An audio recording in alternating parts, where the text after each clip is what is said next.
Hai, nama saya Banjir. Hampir semua kota di negeri ini pernah saya datangi setiap tahunnya. Saya lahir ketika suatu daerah mengalami hujan besar, tapi tidak ada daya tampungnya.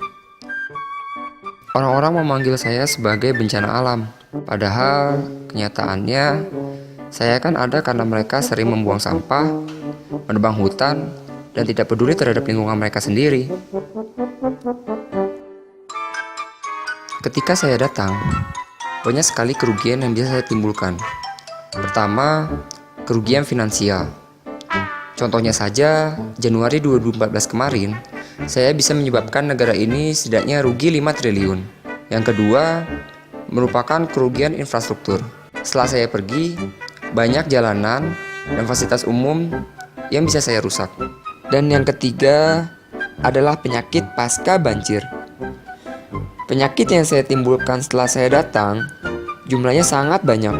Ada yang namanya waterborne disease, atau penyakit yang ditularkan oleh perantara air. Kurangnya persediaan air bersih dan sanitasi yang memadai bisa memperburuk kondisi. Nantinya bisa menyebabkan beberapa penyakit saluran cerna, berupa disentri, kolera, ataupun tifus.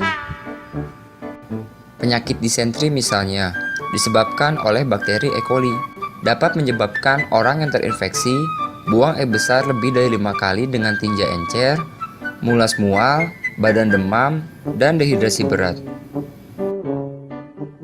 Ada pula tifus. Orang yang menderita penyakit ini, dia akan mengalami demam tinggi pada sore hingga malam hari, nyeri kepala, dan lidah tampak putih. Kebanyakan korban banjir tidak peduli terhadap kebersihan apa yang mereka makan, sehingga infeksi saluran cerna mudah sekali menyerang. Padahal, semuanya bisa dicegah dengan meningkatkan kesadaran kita terhadap pentingnya konsumsi air. Contohnya, memasak air hingga mendidih sebelum minum ataupun masak, memperhatikan apa yang kita makan, dan mencuci tangan sebelum makan. Ada juga namanya vector-borne disease, atau penyakit yang ditularkan melalui perantara hewan. Contohnya adalah leptospirosis, yaitu penyakit yang ditularkan oleh bakteri Leptospira. Biasanya ditularkan oleh bangkai ataupun kencing tikus yang terbawa air banjir dan mengenai kulit yang luka. Genangan air setelah banjir juga bisa menjadi tempat berkembang biakai nyamuk. Dan boom, wabah DBD dan cikungunya pun bisa menyebar. Sekali lagi, semuanya bisa dicegah kalau kita mau. Seperti memakai sepatu boots di area banjir, mengungsi di tempat aman yang bersih, pembersihan genangan air pasca banjir, dan melakukan fogging di area yang telah mengalami banjir.